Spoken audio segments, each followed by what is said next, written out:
አሁናው የስርዓተ ትምህርታችን ምን ይመስላል? የትምህርቱ ይዘት የትምህርቱ ሁኔታ እንዴት እንደሚካሄድ የሚያስተምር ከተለያዩ የውጭ ሀገራት ስርዓተ ትምህርት ቀተን ዘመናዊ ትምህርት ከገባ ጊዜ ጀምሮ የመጡ ለውጦች እኛን በነጮች መነጽር እንድናይ በቴክኖሎጂ ዕውቀት ይዞ የወጣ ተማሪ ደግሞ የቴክኖሎጂ ዕውቀት በስራው ዓለም ውስጥ ያውላል።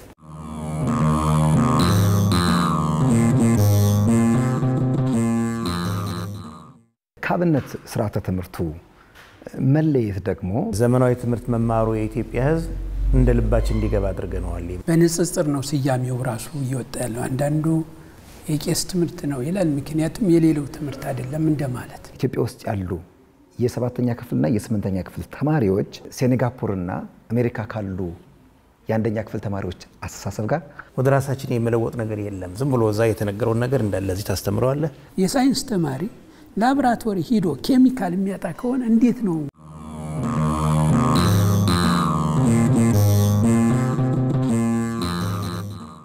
ሰላምና ጤና በያላችሁበት የተወደዳችሁ ተመልካቾቻችን ቆይታችሁን ከኛ ጋር ስለምታደርጉ መርጣችሁ አማራ ሚዲያ ኮርፖሬሽን ከኛ ጋር ስለምትቆዩ አስቀድመን እያመሰገናችሁ የዛሬው ርዕሰ ነገሥት መርሃ ግብራችን ከባለፈው የቀጠለውን ክፍል 2 የስርዓተ ትምህርትና እኛ ምን ላይ ነን፣ አሁናዊ ቁመናችን ምን ላይ እንገኛለን፣ ካብነት ትምህርቱ ደግሞ ምን ወስዳለን የሚለውን ሁለቱንስ ደግሞ በጥምር ወይም ደግሞ በተዋህዶ ብናከብረውና አንድ አድርገን ሁለቱንም ከዘመናዊ ያመጣናቸው ትምህርቶችን ወይም በቴክኖሎጂ የተደገፉትን እንዲሁም ደግሞ ካብነት ትምህርት ደግሞ የወሰድናቸውን እንዴት አድርገን ብናዋሃዳቸው ለሀገር ይጠቅማሉ፣ ስለ ኢኮኖሚያችን እድገትም እናመጣለን የሚለውን ክፍል 2 ወደ እናንተ እናቀርባለን። በባለፈው የጋበዝኳቸው መምህራን ነው ወደ እናንተ እጃቸው በድጋሚ የቀረብኩት።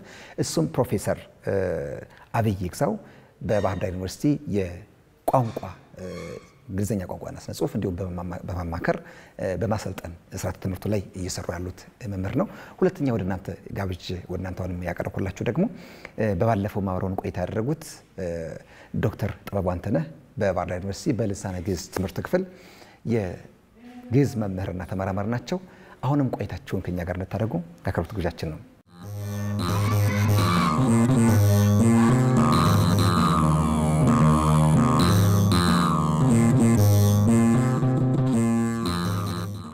ሁለታችሁም በዛ እንዳለፈ ሰው በተለይ ባብነት ትምህርት እንዳለፈ ሰው ያኛውን ዓለም አይታችሁታል፣ ተጎንጭታችሁ ታድጋችኋልና ከዛ በኋላ ደግሞ ይሄኛውን አይታችሁታል። ከዚህ አንፃር ካብነቱ ምን ወስደው በጎ ተሞክሮ ምንድነው ማለት እንችላለን? ካብነት ምን ወስደው በጎ አብነት ምንድነው? እኔ ከቀላል ነገር ልጀምርልህ እስኪ እንደው በምሳሌ ልወሰድና አንድ ካህን ባብነት ትምህርት የሚያስተምር ስንት ተማሪ ማስተማር ይችላል? በቁጥር በጣም በርካታ የሆኑ ተማሪዎችን እስከ ሺዎች የሚጠጋ ተማሪ ይይዛል ያስተምራል። ያው ይሄን ስለማቅ ነው በዛ መልኩ ከአንድ ከሁለት ከሶስት ሰው እስከ ሺህ ከዛም በላይ እንዳጋጠመው ነው። መምህሩ ተማሪ ወደሱ ይማራል ብሎ እስከሄደለት ድረስ ያን ሁሉ ያስተምራል። የሚያስተምራቸው ግን ጊዜ አንተ ለዚህ ሰውዬ ይሄን ያህል ጊዜ ለዚህኛው ሰውዬ ይሄን ያህል ጊዜ ሰጣለ ብሎ አይደለም።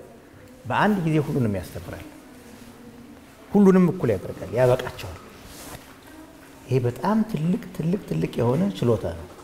ይሄ አይነት ችሎታ በዘመናዊ ትምህርት ውስጥ የለም። አሁን ለምሳሌ እኔ እንግሊዝኛ አንድ ኮርስ አስተምራለሁ፣ እሱ ሌላ ኮርስ ያስተምራል፣ ሌላ ኮርስ ያስተምራል። 3-4 ኮርስ እንኳን አንድ ሰው ማስተማር በጣም አስቸጋሪ ይሆንበታል። አንዱን ኮርስም ራሱ ለማስተማር ጊዜ እየፈቀድክ ነው የምታስተምረው። በአብነት ትምህርት ያለ መምህር ግን ተማሪው በሄደበት እያንዳንዱ ተማሪ በሄደበት መንገድ በዛ ደረጃ እያስተማረ ይሄዳል እና ይሄ በጣም ትልቅ ዕውቀት ነው። ይሄ አንዱ ነው። ሌላው የቅኔን ነገር ወሰደ።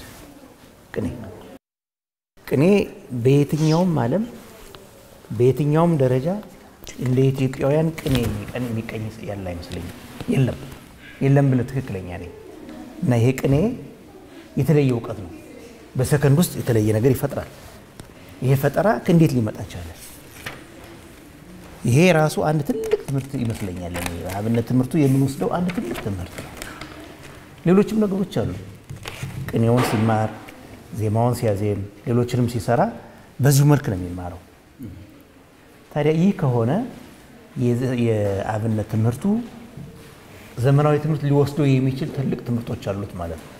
አንደኛ ብዙ ተማሪን በአንድ ጊዜ ለማስተማር መቻል፣ ሁለተኛ ደግሞ ቅኔ አይነት ነገር ትምህርቶችን የመፍጠር የመፍጠር ሁኔታ በሰከንድ ውስጥ እየፈጠረ እንዲናገር የማድረግ ያውም ብዙ ትርጉም ያለው እንደሰማሁት ከ10 ነገሮች ነው የለቃቀመ አያይዞ የሚሰራው ቅኔው እና ይሄንን ለማስተዋወቅ ለማስተማር የሚችል የትምህርት ዘርፍ ነው እና ይሄንን አይነት ሁኔታ መውሰድ ያለብን ይመስለኛል። ይሄ አሁን እንደምሳሌ እንደው በግልጽ እንደው ከክፍል ውስጥ የሆነ ነገር ወሰነገርኩ እንጂ በዜማው ቦታ ብትሄድ ሌላ ቦታ ብትሄድ ቅኔው ቦታ ብትሄድ ብዙ ነገሮችን ትማራለህ እና የተለያዩ ነገሮች አሉት ከአብነት ትምህርት የምንወስደው እና አብነት ትምህርቱ ለዘመናዊ ትምህርት የሚሰጠው በጣም በርካታ ነገሮች አሉ። ከዛ በላይ ስለ ኮንቴንት ስንሄድ ኮንቴንቶቹ ምንድን ናቸው? ይዘቶቻቸው ያ የሚያስተምረው ትምህርት ምንድን ነው? ዘመናዊ ትምህርት ሊሆን ይችላል፣ ማነው መንፈሳዊ ትምህርት ሊሆን ይችላል፣ ሌሎችም የስጋዊ ትምህርቶችንም ያስተምራል። እነዛ የሚያስተምራቸው ትምህርቶች ግን እውነቶች ናቸው፣ ምንም ህጸጽ የላቸው እና ህጸጽ የሌለው እውነት የሆነ ትምህርት ያስተምራል። ይሄም ራሱ ከአብነት ትምህርት የምንወስደው ነገር ነው። ሌሎችም ነገሮች አሉ፣ ሁሉንም ማዘርዘር አይቻልም። ግን እኔ እንደው በምሳሌነት የምወስዳቸው ከክፍል ውስጥ ያሉትና ከክፍል ውጭ ያሉ ነገሮችም እንደ ይዘት ያሉ ነገሮችን ከአብነት ትምህርት የምንወስድ ይመስለኛል እና ስለዚህ እንደዚህ አይነት ነገሮችን በመውሰድ ከዘመናዊ ትምህርታችን ጋር በማያያዝ እርግጠኛ ነኝ የተለየ የሆነ ዘመናዊ ትምህርት መፍጠር እንችላለን። ዘመናዊ የምንለው ከሆነ ስሙን ማለት ነው፣ ችግር የለውም። ዘመናዊ ብንለው ያን አይነት የመማር ማስተማር ዘዴ የመማር ማስተማር ስልት መፍጠር እንችላለን የሚል አቋም አለኝ። በጣም ግሩም። በተለይ ክብረ መምህራን አሁን ቀደም መማር ማስተማርን ሲያነሱት ፕሮፌሰር ክብረ መምህሩም ራሱ የመምህሩ ክብር አሁን የቀረ ነው። ኃላፊነት መስጠት በስሩ አንድ ተማሪ ሲገባ ትምህርት ላይ ማር ብቻ አይደለም ኃላፊነትም ጭምር እየወሰደ ነው የሚሄደው የሚሰጣቸው ልጆች። ዶክተር ምንድነው ከአብነቱ ምን ወስደው ተሞክሮ? ጥሩ ምንድነው ማንወስደው ቢባል የሚቀል ይመስለኛል። ማንወስደው ነገር ያለ አይኖርም። ምንድነው እንግዲህ ተመጋጋቢ ነው ማለት አሁን የአብነቱ ትምህርትም በራሱ ምሉ ነው፣ ምንም አያስፈልገው ማለትም አይደለም። ዘመናዊ ትምህርቱም ደግሞ ምንም የለውም ማለት አይደለም። ግን ሁሉ ጊዜ ተመጋግቦት ያለ ነው። አንደኛው የአንደኛውን ክፍተት ይሞላል፣ አንደኛው የሌላኛውን ክፍተት ይሞላል። ለምሳሌ ዘመናዊ ትምህርትን ብትወስደው አሁን ለአብነት ትምህርት ቤቱ ብዙ ትምህርቱ እንዲሳለጥ ጊዜ ቆጣቢ እንዲሆን እያደረገ ነው። አሁን ለምሳሌ የድሮ የአብነት ተማሪዎች የሚማሩበትን ነገር ራሳቸው ይጽፋሉ። አይ ለምሳሌ ቅኔ ቤት ብትወስደው አንድ የቅኔ ተማሪ ግስ ያኔ ማተሚያ ስላልተስፋፋ ወደ ህትመት ስላልገባ ከጓደኛው ነው የሚጽፈው የሚማርበትን ራሱ። ስለዚህ መጽሐፍ እያዘጋጀ ነው ማለት ነው። በእጁ ጽፎ ጣቱ እንትን እስከሚል ድረስ ራሱ ጽፎ ነው የሚማረው። የዜማ የምትወስደው ከሱ ከፍ ካለው ካስቀጻዩ እንዲያመለክትለት፣ ምክንያቱም ዘር አለ ምልክት ያስፈልጋል። እንደዛ እያደረገ ነበር። አሁን ዘመናዊ ትምህርት ለዚህ ምን አበረከተ ካልከኝ ለምስጋና ለቴክኖሎጂ አሁን በደንብ ፕሪንት አውት እየተደረገ ነው። ስለዚህ ተማሪዎች በቀላሉ ይገዛሉ። ያም ብቻ አይደለም፣ በስልካቸው ይጫንላቸዋል። ዜማ ብትለው፣ ቅኔ ብትለው፣ ግስ ጥናት ብትለው፣ ድጎ ብትለው፣ ጾመ ድጎ ብትለው፣ አቋቋም ብትለው ኦልሞስት ብዙ ዘመናዊ ትምህርት ቤት ትምህርት ለአብነቱ ይሄን ጸጋ ሰጥቷል ማለት ነው። በተቃራኒው ደግሞ ዘመናዊ የአብነት ትምህርት ቤቱ ለዘመናዊ ትምህርት ብዙ አበርክቶታል።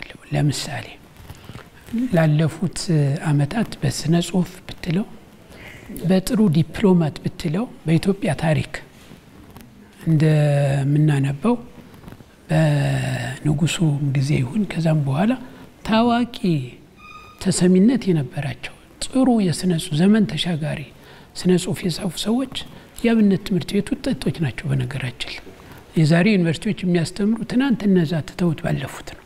ይሄ ለዛ ያበረከተው ነው። ያ ብቻ አይደለም። በነገራችን ላይ የስራ ባህል ለምሳሌ ቅድም ፕሮፌሰር ያነሳው ትልቁ ነገር ለምሳሌ ሜንተርሺፕ አድቫይዘርሺፕ የሚባለው በድሮ ባይዘው በጣም የተከበረ ነው። አንድ ተማሪ እኮ ትምህርት ቤት ካገባበት ጀምሮ አድቫይዘር አለ። ስሙ አድቫይዘር አይባል እንጂ አስቀጻይ ነው። የዛን ትምህርት ቤት እድገቱን በየጊዜው ነው። በነገራችን ላይ ሲበቃ ዋናው መምህር ላይ ማስመስከሪያው ላይ ይሁንታውን የሱ ይሁንታ ስለሚያስፈልግ እዛ ይደርሳል እንጂ እንዳሁኑ እንደኔና እንዳንተ እድሜ ከ2 ከ3 ተቋም 5-6 ዲግሪ መግዛት አይደለም። ከፈቀደል እስከ መጨረሻው በዛ ታልፋለህ እንጂ አይ ይችን አልፈልግም እዛችኛዋ ብለህ ልትሄድ አትችልም። ኢሌክቲቭም አይደለም በነገራችን የምርጫን ጉዳይ ሳይሆን በእያንዳንዱ ቅድም ለርኒንግ ሲኩዌንስ ያልኩት ያንን ነው።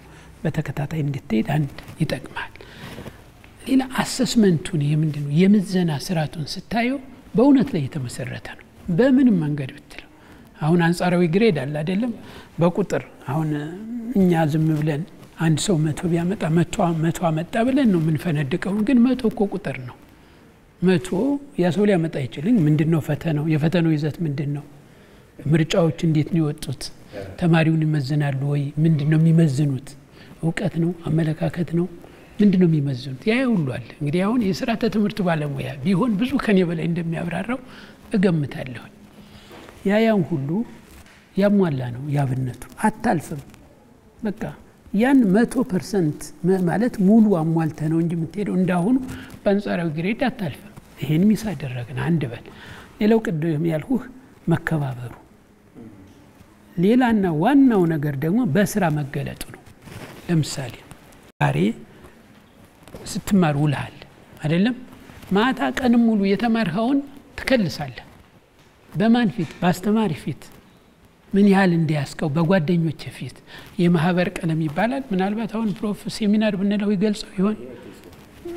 ምናልባት ላይ ገልጸው ይችላል። እዛ ተገልጸው ከጓደኞች ግብረ መልስ ወይም ፊድባክ ታገኛለህ። ክፍተት ካለ ትሞላለህ። ምንም ያሸማቀቅ ነገር የለውም በነገራችን ላይ እያልክ ነው የምትሄደው። ስለዚህ በጣም ትልቁ ነገር ነው። አሁን እያጣ ነው ያለ ነው ማለት አሁን መሽሎክለክ ነው። ያኔ ግን ይሄ ነገር አለ። ከጓደኛ ትማራለህ። መምህሩ ራሱ እንደ ልጁ ነው የሚያይ። አሁን የአድቫይዘሪሺፕ ከወጣ በኋላ እኮ እንረሳሳለን አይደለም። አንድ ተማሪ ፕሮፍ ካስመረቁት በኋላ ፒኤችዲውን ከያዘ በኋላ ምናልባትም ላይገናኙ ይችላሉ። በዛኛው ቤት ግን አይደለም። ላይን አለ፣ መስመር አለ። ከሌ የከሌ ልጅ ነው፣ ከሌ የቀለም አባት ተብሎ የዘር ሐረግ የመምህራን የዘር ሐረግ እስከነ ተማሪዎቻቸው አለ። አይ በጣም ትልቅ ነገር ነው። ይቀጥላል ማለት ነው። ያም በስራ ለምን ይሰማራሉ። ተማሪው ጧት ተማሪው ያለው ቅድም ማታ ያደርሷል። በውዳሴ ማርያም ዜማ ከሆነ ማዜም አለበት ፋሰወይ መስተጋብም ይሁን አርባይትም ይሁን ሲደረስ ማታ ማለት ሲከናወን ማለት ነው ማከናወን አለበት። ማታ የተማረውን ጧት ለምሳሌ የቤተክርስቲያን ትምህርት ከሆነ ጧት ሄዶ መስተጋብ ምንድነው እዛ ስብሐተ ነግ ቆሞ ያደርሳል። ያ ብቻ አይደለም ያዳምጣል። በነገራችን ላይ በማዳመጥ ሁሉ ብዙ ነገር ነው እያንዳንዱ እና ቲዎሪው ብቻ ዝምራ የሆነ ወጥቻ ተተው አትሄድም። ያንን ፕራክቲስ የምታደርግ የምትለማመድበት ሜዳ በበቂ ሁኔታ አለ። በዘመናዊ ትምህርት ወይ አለ ወይ አለ፣ ግን በጣም የተወሰነ ነው። ወርክሾፕ አለን አዎ አለን፣ ግን በጣም የተወሰነ ነው። ላይብረሪ አለን አዎ አለን፣ ግን በበቂ ሁኔታ ነው ወይ አይደለም። እኔ እንደዛ ነው የምረዳው። ደስ የሚል ነገር ነው ያነሳችሁት መምህሮች።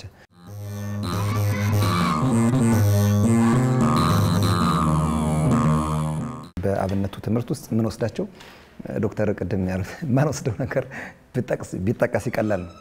ከመጀመሪያው ከግብረ ገብነት አንስቶ እስከ እውቀት እስከ ክሎስ ከመለካከት ድረስ የሚያመጣው ተጨባጭ ለውጥ ሰው ላይ የሚያሳርፈው ነገር ቀላል አይደለም። የሚታይ የሚዳሰስ የሚጨበጥ ነገር ነው።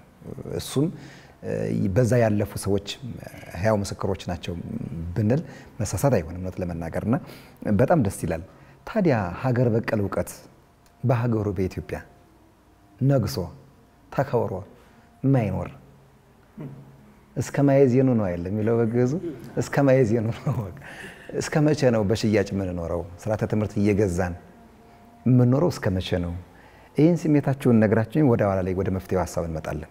ግን ሀገር በቀል እውቀታችን ነግሶ ማይኖረው ከብድር መቼ ነው የምንወጣው የሚለውን ነገር ዶክተር ከርሶ ልጀምርና ፕሮፌሰር እንሻለኛል የኔን ክፍተት ፕሮፌሰር በኋላ እንዲሞላ የሀገር በቀል እውቀት አው ትክክል ማደግ አለበት። አሁን ግን ጥሩ ጅማሮ ያለ ይመስለኛል። አንዳንዴ ተስፋችንንም እንደ ተስፋ ማየት ይገባል። ሁሉ ጊዜ ተስፋ ቢስም እንዳንሆን አሁን እንደምታዩ የተወሰነ ለውጥ አለ። ለምሳሌ ድሮ በገጠር አካባቢ ብትሄድ አሁን በዘመናዊ ነው እንጂ የተተካ የሌለ የለም አይደለም። ዋንጫ ነበረ ከአካባቢ በሚገኝ የተሰራ ነው። በነገራችን ላይ እነዚህ ሰዎች እኮ በቃ ጥሩ የኢንዱስትሪ ኤክስፐርቶች ልንላቸው እንችላለን አይደለም ፕሮፌሰር? ምክንያቱም እንስሳትን ያራባሉ። ከሚያራቡት እንስሳ ቀንዱን ህይወቱ ካለፈ በኋላ አልጣሉትም፣ ለዋንጫነት ተጠቀሙበት አይደለም። ዘመናዊ ምንድን ያመጣው ስትል ዘመናዊ ይሄንን እኛን እርግፍ አድርገን ትተን እኛ ወደ ሌለን ማሽን ፍለጋ ምንድነው ሚኒራል ፍለጋ እንድንሄድ ነው ያደረገን። ክፋት እኮ የለውም፣ ያ ግን በሂደት መሆን ነበረበት። አንዴ ስለታው ነው ሁሉን አርገፈን ከዜሮ ነው የጀመረ። ከዜሮ ሲጀምር ከባድ ነው። እርሾውን ጣል ነው መመለስ አለብን። አው ትክክል መመለስ አለብን። አሁን ያለው ስርዓተ ትምህርት እንግዲህ አቲ ወደዛ እድሜን የሚበናውን እየገደበ ይመስለኛል።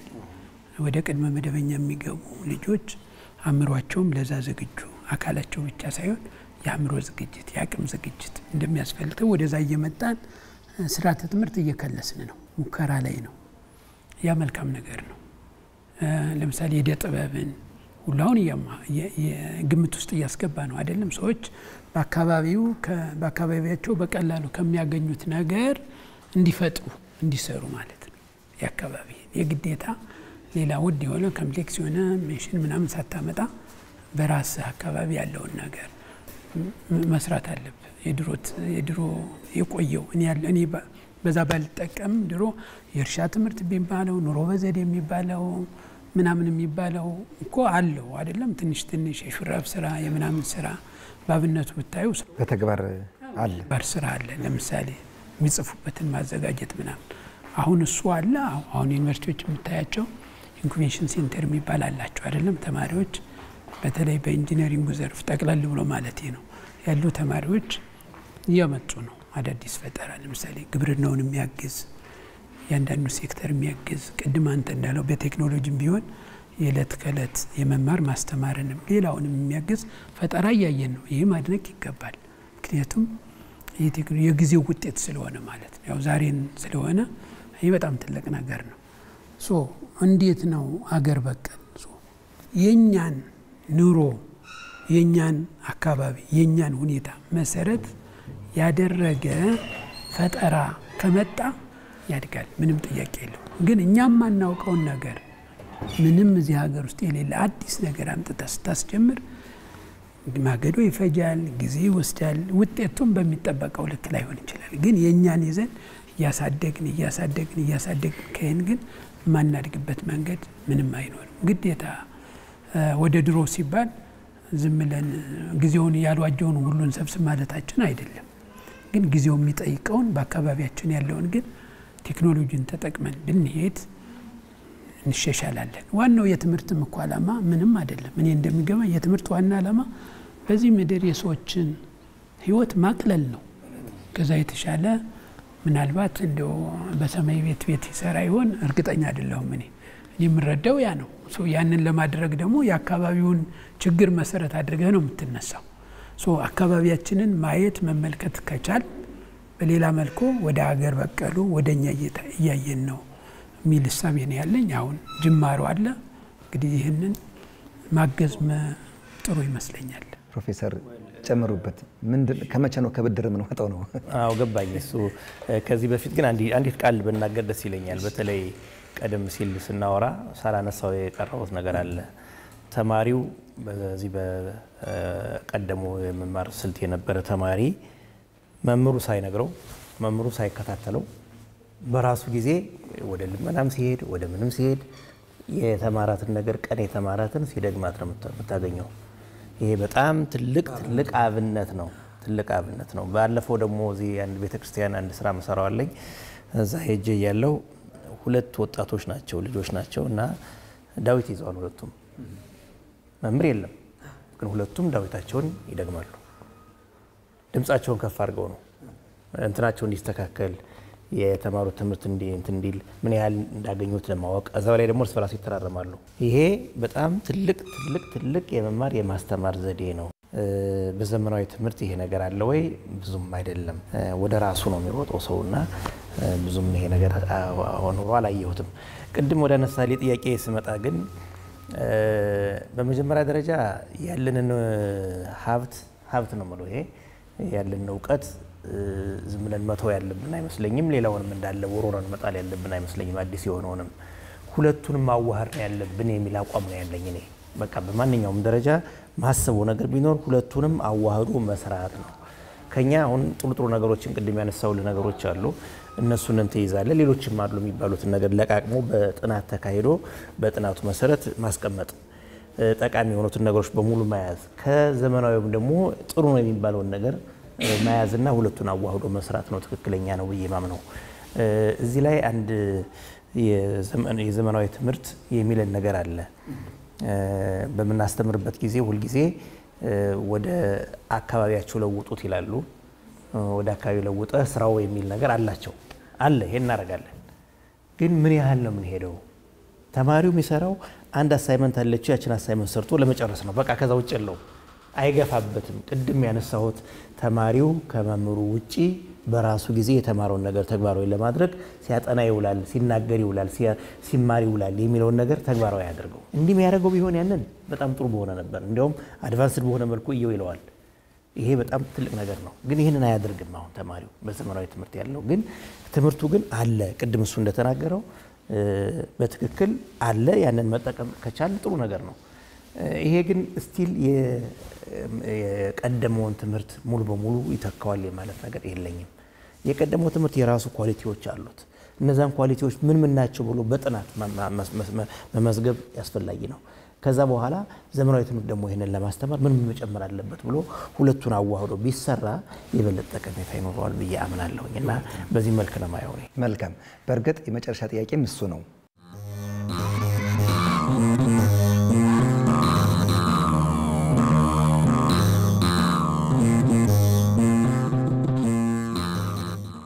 የተወዳችሁ ተመልካቾቻችን ቆይታችሁን ያደረጋችሁት የምትገኙት አማራ ሚዲያ ኮርፖሬሽን ልሳነ ግዕዝ መርሃ ግብር ላይ ነው። የምንወያይበት ርዕሰ ጉዳይ ስርዓተ ትምህርታችንና እኛ ላይ ነው እየተወያየን ያለ ነው። ስርዓተ ትምህርታችን ምን ይመስላል?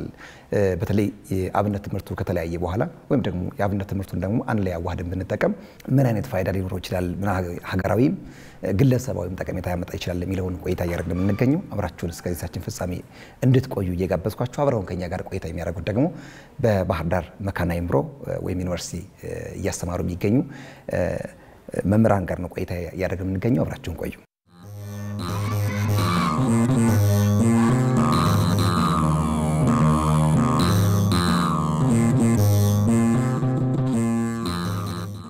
ሁለቱንም አሁን የድሮ ናፋቂዎች ለመሆን አይደለም ጥያቄ አንስተን የምንወያይበት ስርዓተ ትምህርታችን ላይ ከዚህ በላይ ውይይት የሚያስፈልገው ነገር አለ ብዬም አላስብም። የሁሉ ነገር መሰረቱ የሀገር መሰረቱ ቅድም ከመጀመሪያ ስንጀምር እንደምታስታውሱት እንዳላችሁ ትምህርት ነው። ትምህርት ከሆነ ደግሞ መነሻው ደግሞ ስርዓተ ትምህርት ነው። ስለዚህ ስርዓተ ትምህርት አለመወያየት፣ አለማውራት፣ አለመጨቃጨቅ፣ እለት እለት አለመብላት፣ አለመጠጣት ስለዚህ ጉዳይ በነገራችን ላይ ንፍገትም ነው ብዬ አስባለሁ። እኔ ከዚህ አንፃር በተለይ በዘመናዊም በኩል በጥንቱም ቀደም ባላችሁት ልክ ለምሳሌ አንድ ተማሪ አሁን ባለው በአስኳላ ትምህርት ካየነው እዚህ ቁጭ ብሎ አሜሪካ ውስጥ ስለሚከናወኑ ነገሮች፣ ቤልጂየም ውስጥ ስለሚከናወኑ ነገሮች፣ ፈረንሳይ ውስጥ ስለሚከናወኑ ነገሮች ያውቃል፣ መረጃ አለው። በተቃራኒው ደግሞ ያለበትን ቦታ ለምሳሌ አንድ የባህር ዳር መካነ አእምሮ ተማሪ እንበልና ካጠገቡ ያለው ጣና ሐይቅና ዙሪያ ውስጥ ስላሉ ሀብቶች ቅድም ፕሮፌሰር ሀብቶች በየነ መገልጻቸው ያሉትን ሀብቶቹንና ታሪኩን ማንነቱን ግን አያውቅም። የደሞ በሌላ መንገድ አሳፋሪነት ነገር ይዞ ይመጣል። ታዲያ ሁለቱንም ግን ቅድም ተንደርደውልኛል ፕሮፌሰር ሁለቱንም ጓለ ገብረ ዮሐንስ እንደሚሉት በተዋህዶ ለማክበር እና ወጥ ኢትዮጵያ የሚሸት ሀገር የሚሸት ቁርጠኝነት ያለው ሀገር ወዳድነት ያለው ስርዓተ ትምህርትን ዜጋ ለማፍራትና ሀገር በቀል ጉዳይ እንዲኖር ለማድረግ ታሰበ። እንዴት በተዋህዶ እናክብረው? እንዳነሳው ሁለቱን ማዋደድ ያስፈልጋል ማለት ቅድም እንዳልነው ማመጋገብ ማለት ዘመናዊው የሚያጣው አለ የሚያጣው አለ። ሁለቱን አዋደን ወደፊት ብንቀጥል ተማሪዎቻችን እይታቸው ወደ አካባቢ ቢሆን መምህሩም እነሱን ወደዛ እንዲሄዱ በነገራችን ላይ ቅድም ስናወራው ተማሪ ስንል እኛ የረጅም እድሜ ተማሪ ነኝ እንደግል እንዳስተማሪ ሁሉ የተማሪ ስለሆነ ማለት ተማሪዎቻችን ተመረቀው ይሄዳሉ፣ እኛ እዚህ እንቀራለን፣ ሁሉ እዚህ እንማራለን። እና አካባቢን መረዳት እንግዲህ ቅድም ያልነው ነው። ለምሳሌ አብነቱን ቅድም አብነቱ ብቻ አይደለም መድረሳን ታየው እንደዛው እውነት ነው። ምክንያቱም በአረበኛ ይጻፍ እንጂ ማቴሪያሉን ከየት የሚመጣ አይደለም፣ እዚሁ ነው። ከእንስሳት ቆዳ ተዘጋጅቶ ቀለውም ከአካባቢችን ተዘጋጅቶ አይደለም። የአብነት ተማሪ ለምሳሌ ወሎ ያለ ተማሪ ጎንደር ይሄዳል። ዛሬ ኢትዮጵያ ያለ ተማሪ ቤልጂየም እንደሚሄድ እንደማለት ነው። ሸዋ ያለ ተማሪ ምናልባትም ትግራይ ይሄዳል። ትግራይ ያለው ጎጃም ይመጣል። ጎጃም ያለው ጅማ ሊሄድ ይችላል። ባለበት ማለት ነው እንደሚመርጠው እዛ ድረስ ሄዶ ነው የሚማረው እና በዛ ሂደት እሱ ብቻ አይደለም የሚኖረው፣ ሌላ ጓደኛውም ከሌላ ቦታ ነው የሚመጣው። በነገራችን ያንድ አካባቢ አይደለም። መምህሩ እኮ ከተለያየ ቦታ የሚመጡ ተማሪዎችን አቅፎ ነው የሚይዘው። ስለዚህ ምን አለ የባህል ልውውጥ አለ። ትንሹ ትልቁን ኃላፊነት የመውሰድ አለ፣ ትልቁ ትንሹ የማላመድ አለ። አንድ የቆሎ ተማሪ አንድ ትምህርት ቤት ሲገባ ዝም ብሎ አይደለም። መጀመሪያ የዕለት ጉርሱን ስፖንሰር የሚሆነው ስኮላርሺፑን የሚሰጠው አርሶ አደሩ ስለሆነ ከውሻ ከተለያየ ነገር ያለማመደዋል። ትልቁ ይዞ እየሄደ ሌላ ጊዜ በራሱ ሄዶ ምግቡን ያመጣል ማለት ነው። በዚህ ሂደታይ ምን አለ አብሮ መግባባት፣ አካባቢን ማወቅ፣ ሰፈርን ማወቅ አለ፣ ጉዞ አለ ማለት ነው። በዘመናዊ ትምህርት ተሞክሯል። እኔ በነበሩበት እንግዲህ ሀገርህን ወቅ የሚባል ክበብ ነበረ። ዩኒቨርሲቲም ሃይስኩልም ነበር። አሁን አለ የለም እንግዲህ አይሆፕ ይኖራል ብዬ ነው የማስበው። ይሄንን ግን ማሳደግ ነው የሚገባው። ማለት የለም ብቻ ሳይሆን እንዳስተማሪ ማገዝ አለብኝ እኔ፣ ወላጆችም እንደወላጅ ማገዝ አለባቸው አይደለም። ስርዓተ ትምህርቱም ያንን የሚጋብዝ እና በዛ ስርዓተ ትምህርት ውስጥም ያንን የሚጋብዝ ይዘት መካተት አለበት። ያም እንደ መለኪያ ሆኖ መቀመጥ አለበት። እንደዛ ሲሆን ነው አይ የሚያድገው እንጂ እየነጠልና አንዳንዷን ብናወጣት ይበተናል። ስለዚህ ቅድም አንተ እንዳነሳው ማመጋገብ ያስፈልጋል፣ መቅዳት ያስፈልጋል። አሁን ስርዓተ ትምህርታችን ላይ ፕሮፌሰር እንግዲህ ኋላ በደንብ ያብራራዋል ብዬ አስባለሁ። መመሬ አሰስመንት ወይም ደግሞ ምዘና የሚባለው በየጊዜው በቁጥር ነው የሚቀያየረው አይደለም። በቁጥር አንዳንድ ያብረው ይሰው ኮኦፐሬቲቭ ለርኒንግ አንዱ እንዲስለው ይባልና አሳይመንት ይመስል አሳይመንት ክፋቱ አሳይመንት መስጠቱ አይደለም። በነገራችን ላይ ችግሩ ምንድነው? አንድ ሰው ሰርቶ ማምጣቱ ነው መሰረታዊ ችግር። እሱ ነው አሰርቶ ያመጣዋል። በኢለርኒንግ ቀደም ባልነው በቴክኖሎጂም ሰርቶ ያመጣው አንደኛ ቴክኖሎጂውን መጠቀም አልነበረም ክፋቱ። ቴክኖሎጂውን ስንጠቀም በተቀመጠው ኮድ ኦፍ ኮንዳክት ተሰርቶም ቢመጣ ያ ትልቅ ነገር። እያንዳንዱ እኮ መርህ አለው። ከመርህ ስትወጣ ነው አየ ትምህርት ማለት እኮ መጀመሪያውም እኮ ምንድነው ወጥ የሆነ የአሰራር ስርዓት ነው አይደለም። መደበኛ ትምህርት እሱ ነው እኮ አንድ ነገር ሳይንስ ነው ስትል ምንድነው በቃ ወጥ የሆነ የአሰራር ስርዓት ሁሉንም የሚያስማማ በየትኛውም ቦታ ቢሄድ እኩል የሚሰራ ማለት ነው እኔ እንደሚገባኝ። ስለዚህ አሰስመንት ሲሰጣቸው ተማሪዎች አሳይመንት ሲሰጣቸው አንዱ ብቻ ይሰራል፣ ሌሎች ይመዘገባሉ። እኔም ያንን የመከታተል ድል ያንሳል። አይ ቅድም ለዚህ ነው የኔም ጥረት ያስፈልጋል፣ የተማሪዎች ጥረት ያስፈልጋል፣ የወላጅም ያስፈልጋል፣ የኮሚኒቲም ያስፈልጋል። በተቃራኒው ደግሞ የትምህርት ስራ አስፈጻሚው አጠቃላይ ማህበረሰብ ትምህርቱን የሚመራው ከመንግስት ጀምሮ በየደረጃው ያለው ደግሞ ያስፈልጋል። አሁን ያ ነው ወይ አይደለም? ቅድም እንዳልከው እኮ አሁን ይሻሻል አላውቅም እንጂ ድሮ ነበር አንድ ተማሪ እስከ 4ኛ ክፍል ፊደል አለየም እንዲህ አይደለም ማንበብ አይችል። አንተ ለምሳሌ ቅድም የትምህርቱን አወዳደር የጥናት ውጤቱ የ7ኛ ክፍል የኢትዮጵያ ተማሪዎች እስከዛ ያሰቡም ማለት። ስለዚህ ምን ማለት ነው? የኛ የማሰብ የማሰላሰል የክሪቲካል ቲንኪንጋችን ጥያቄ ውስጥ ገብቷል ነው አይደለም እየመጣ ያለው። ይሄን ለማጎልበት ምን እንስራ ነው። ይሄ እንግዲህ በምንድነው ሊመለስ የሚችለው? አንደኛ ይሄን እንዲያጎለብቱ ተማሪዎች ስርዓተ ትምህርት ውስጥ የሚካተት ይዘት አለ። ያን በትክክል መተግበር አንድ። ለዛ ተግባራ መምህሩ ብቻ አይደለም በነገራችን ላይ ቅድም ያልኩህ ነው። ወላጅ ያስፈልገዋል፣ ጓደኛ ያስፈልገዋል፣ የትምህርት ቤት ኮሚኒቲ ያስፈልገዋል። አጠቃላይ ነው ትምህርት አንድ ጊዜ አይመጣም። ሌላው ትምህርት ከኢኮኖሚው ጋር ዳይሬክት ቀጥታ ግንኙነት አለው። ለምንድን ነው ዳይሬክት ግንኙነት የሚኖር? የምንማርባቸውን ትምህርት ቤቶች የምናስተምርበት የተሟላ ፕላዝማ የሚባል አሁን ነበረ የሆነ እኔ 11 12 ጠፋ፣ ግን ጠቃሚ ነበር። ለምን ጠፋ ስትል የሆነ ነገር ድንገት ይመጣል፣ ድንገት ይጠፋል። ስንት በጀት ተበጅቶበት ስንት ወጪ ወጥቶበት እኮ ነው የመጣው። መጽሐፉን ስታየው ለምሳሌ 2 አመት ይሰራል፣ ያ ተዜሮ ይጣልና አዲስ ይጀመራል።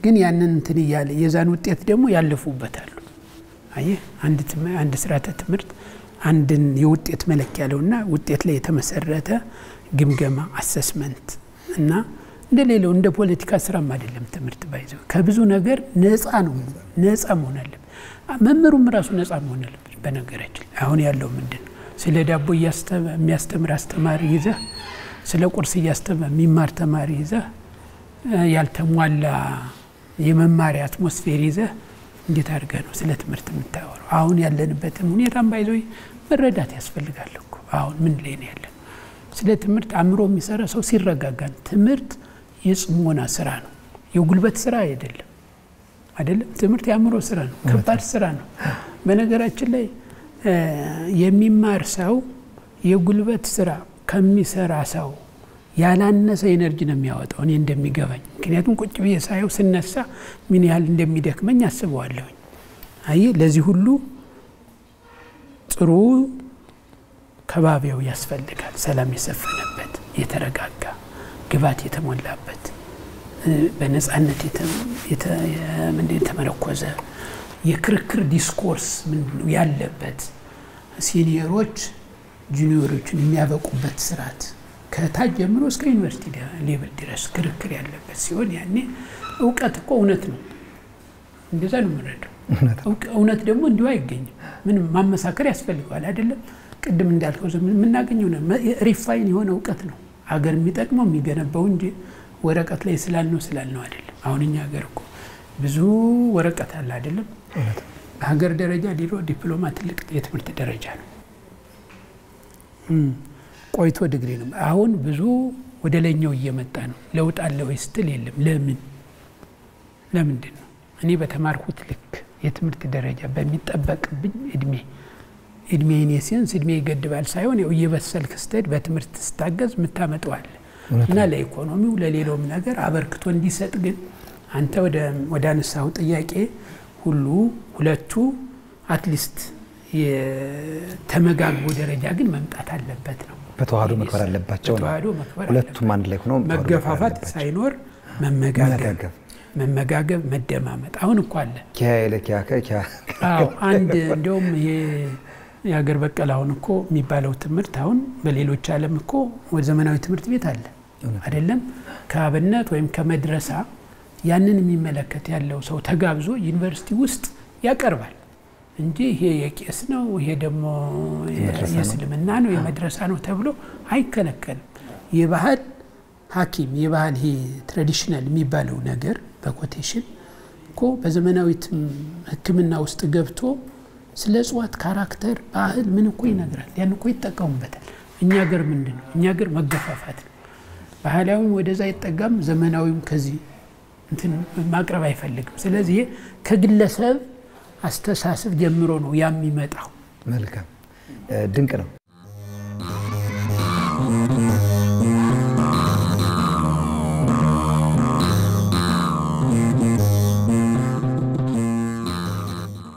ፕሮፌሰር መጨረሻ ብዙ ያማከራሉ ያሰለጥናሉ ያስተምራሉ ያማከሯቸው የተጠኑ ጥናቶችም ሸልፍ ላይ ነው የሚቀመጡት ወዳልነው ሐሳብ እነዚህ መሬት እንዲነኩ ዳቦ እንዲሆኑ ቴክኖሎጂ በሀገር እንዲፈራ ራሳችን ላይ ኢትዮጵያ በቀል የሆነ ዕውቀት እንዲኖረን በርግጥ ዕውቀት ድንበር የለውም እንዴው ከአካባቢው ቅድም ባላችሁት ልክ አካባቢያዊ ነገሮችን ፈቶ አልፎ በማንመር ደረጃ ካልሆነ በዛ ልክ እናስበው ካላለ በቀር እንጂ ማለት ነው ከዛ አንፃር በተዋህዶ ለመክበር ምን መስራት አለበት ይላሉ መጨረሻ እኔ ባጭሩ ነው የምገልጽልህ ከቀደመው የመማር ማስተማር ስልት ምን ነገሮች ብንወስድ የበለጠ ጠቀሜታ ይሆናል የሚል ጥናቶች ያስፈልጉናል ያው ደግሞ ነፃ የሆነ ቅድም ዶክተር ትምህርት ነፃነት ይፈልጋል ነፃ የሆነ ጥናት ማለት ነው እና ያንን ካጠና በኋላ እነዛን ተዘረዘራለህ ከዘመናዊ ትምህርት ደግሞ ያገኘው ነገር ምንድነው እሱም እንደዚህ ይዘረዘራል ከዛ በኋላ እኛ ደግሞ ያዋሃድ መስራት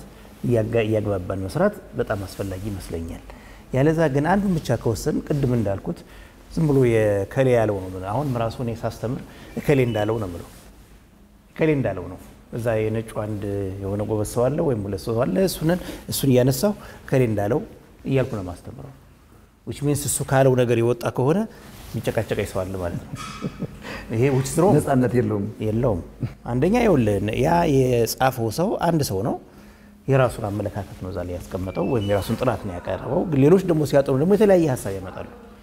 ስለዚህ ብዙ ሰው ማንበብ አለበት፣ በጣም ብዙ ነገር ማንበብ አለበት እና ከዚህ ሁሉ ጠቃሚ ነገሮች ናቸው የምንላቸው ጀነራል የሆኑ አይዲያዎችን በጥናት መያዝ የቀደመውን ትምህርት እንደዚሁ ከያዝን በኋላ ሁለቱን አዋህደን መስራቱ በጣም ጠቀሜታ አለው ብዬ አምናለሁ እና እንደኔ የተናገርኳቸውንም ሌሎች ያላነሳኋቸውንም በጥናት በመመርኮዝ በጥናት በመልቀምና በማስቀመጥ ከሁለቱም ሳይድ ይዘን ለኛ የበጃል የምንለውን ነገር በደንብ ቀርጸን መስራት ነው የሚያዋጣው የሚል አቋም ነው ያለኝ።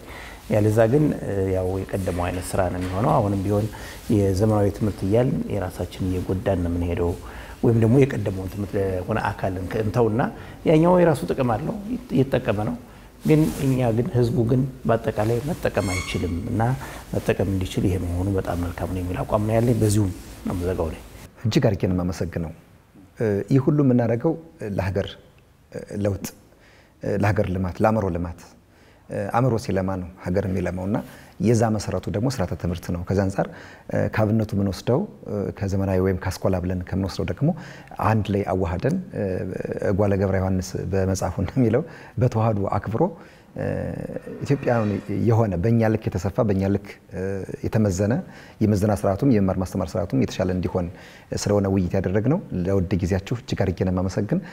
ፕሮፌሰር አብይ ይግዛው በባህር ዳር ዩኒቨርሲቲ የእንግሊዝኛ ቋንቋና ስነ ጽሁፍ መምህርና ተመራማሪ እንዲሁም ደግሞ በማማከር በማሰልጠን ስርዓተ ትምህርት ላይ ደግሞ ስራ እየሰሩ ያሉ መምህር ነው ቆይታ ያደረጉት።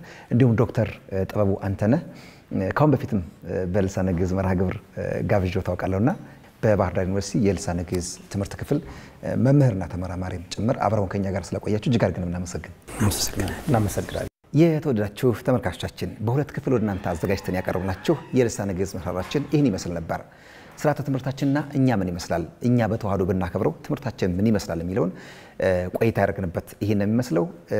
ስርዓተ ትምህርቱ እንዲ ወደ መሬት ወርዶ በራሳችን ስፌትና በራሳችን ልክ እንዲሰፋ እንዲዋሃድ እኛ ለኛ በእኛ የሆነ ትምህርት እንዲሆን ከተፈለገ ሁሉም ብለዋል ዶክተርም ፕሮፌሰርም የነገሩን ምንድነው መምህሩ ብቻ አይደለም ተማሪው ብቻ አይደለም ማህበረሰቡም የትምህርት አካላትም ጭምር አብረው በጋራ በጥናት ታግዞ ያውም ደግሞ ነፃነት ያለው ጥናት ተጠንቶበት ወደ ራሳችን አውርደን መጠቀም እንድንችል ሰፋ ያለ ውይይት ያደረግንበት በሰራው ይሄን ይመስል ነበር።